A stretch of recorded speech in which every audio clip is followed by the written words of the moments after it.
Pernah nggak sih kita merasa kalau sebuah berita itu isinya fakta, ya udah berarti semuanya aman. Hari ini kita akan coba bongkar sesuatu yang lebih dalam. Sesuatu tentang bagaimana cara kita melihat dunia ini sebetulnya dibentuk. Seringkali tanpa kita sadari oleh cerita-cerita yang kita konsumsi setiap hari. Ya, kita sering banget berpegang pada keyakinan ini. Yang penting kan faktual. Tapi coba deh kita pikir lagi. Apa iya kebenaran itu sesederhana itu? Apakah sekumpulan fakta saja udah cukup buat menjamin kita dapat gambaran yang utuh dan jujur tentang sebuah realitas? Nah, ini dia poin utamanya. Masalahnya seringkali bukan kebohongan yang terang-terangan, tapi sesuatu yang jauh lebih halus dan jujur saja jauh lebih berbahaya. Cara sebuah cerita disajikan, sudut pandang mana yang dipilih, itulah yang bisa menggeser persepsi kita pelan-pelan tanpa kita sadar kita sedang digiring. Jika kamu merasa konten ini penting, dukung terus Nusantara Update dengan menekan tombol subscribe dan mengaktifkan lonceng notifikasi supaya konten kajian kritis dari berbagai daerah bisa terus hadir. Oke, sekarang mari kita geser sedikit fokusnya. Pertanyaan ini bakal jadi pintu masuk kita untuk memahami sebuah konsep yang sangat kuat dalam dunia media.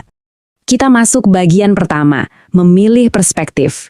Di sini kita akan masuk ke inti pembahasan kita, yaitu bagaimana sebuah sudut pandang itu dipilih secara sengaja lalu disajikan ke kita seolah-olah itu satu-satunya sudut pandang yang ada. Nah, konsep ini punya nama framing atau dalam bahasa Indonesia pembingkaian. Jadi, ini bukan soal mengarang cerita bohong ya. Ini adalah seni memilih. Memilih fakta mana yang mau diperbesar sorotannya, fakta mana yang mau dikecilkan. Dan yang paling penting, emosi kita sebagai penonton mau diarahkan kemana. Ini perbedaan yang penting banget. Kalau bohong, itu artinya menciptakan informasi palsu dari nol. Tapi framing, dia bekerja dengan fakta-fakta yang nyata.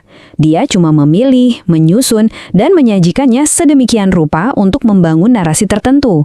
Justru karena pakai fakta asli, ini jadi jauh lebih sulit untuk kita deteksi. Oke, bagian kedua, kisah yang tersembunyi. Biar lebih kebayang, kita lihat langsung gimana cara kerjanya di dunia nyata. Coba bayangkan sebuah peristiwa yang sayangnya sangat akrab di telinga kita. Banjir besar melanda sebuah kota. Tentu saja sebuah media akan melaporkannya. Nah, narasi yang paling sering kita dengar kan biasanya begini. Banjir itu dibingkai sebagai fenomena alam, curah hujan ekstrem, seolah-olah ini murni takdir yang ya harus diterima. Fokusnya ada di akibat, bukan di sebab. Dan kalau sudah dibingkai seperti ini, biasanya percakapan berhenti sampai di situ, selesai. Tapi, gimana kalau kita coba ajukan pertanyaan yang berbeda? Pertanyaan yang jarang banget ditonjolkan dalam bingkai fenomena alam tadi.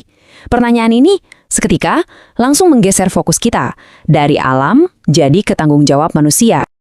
Atau pertanyaan yang ini, tiba-tiba banjir bukan lagi sekedar peristiwa alam, tapi jadi puncak dari serangkaian keputusan dan kebijakan yang sebetulnya bisa dicegah.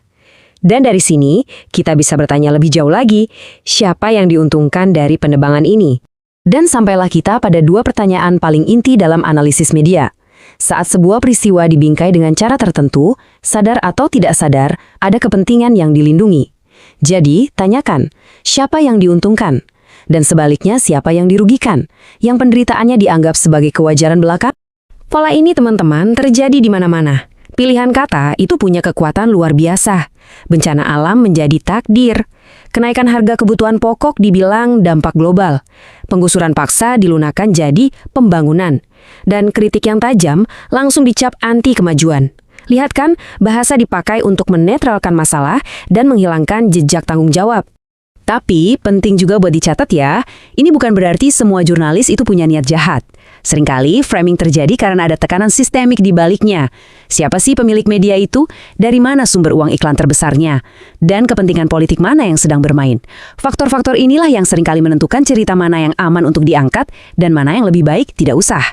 Bagian 3. Bertanya melampaui bingkai. Oke, setelah kita tahu masalahnya, terus gimana? Apa yang bisa kita lakukan sebagai konsumen informasi? Nah, ini solusinya. Jadi tujuannya bukan untuk jadi sinis dan menolak semua informasi. Bukan, kuncinya justru lebih sederhana, tapi juga lebih kuat. Kita perlu melatih kembali kemampuan kita untuk mengajukan pertanyaan yang tepat. Ini semacam perangkat praktis buat kita semua. Tiap kali kita dapat informasi, coba deh berhenti sebentar, lalu tanyakan 3 hal ini dalam hati. 1. Bagian cerita apa yang kayaknya sengaja nggak diceritain? 2. Suara siapa ya yang nggak kedengeran di sini? Dan 3. Ada nggak sih cara pandang lain yang sama sekali diabaikan? 3 pertanyaan ini bisa melatih otot berpikir kritis kita. Dan ingat ini baik-baik, framing yang paling efektif itu bekerja bukan saat ia berteriak paling keras, tapi justru saat ia berhasil membuat satu narasi terdengar begitu normal, begitu wajar, sampai kita nggak lagi merasa perlu untuk mempertanyakannya. Saat itulah dia menang. Nah, ini pertanyaan buat kita renungkan bareng-bareng. Dan saya benar-benar ingin dengar pendapatmu di kolom komentar. Coba kita jujur sama diri sendiri. Selama ini, seberapa sering kita benar-benar berpikir mandiri dan seberapa sering kita tanpa sadar hanya mengikuti alur cerita yang sudah disiapkan untuk kita. Terima kasih sudah menyimak. Teruslah berpikir kritis, selagi berpikir kritis belum dipungut pajak. Dukung terus channel ini dan tuliskan pendapatmu di kolom komentar.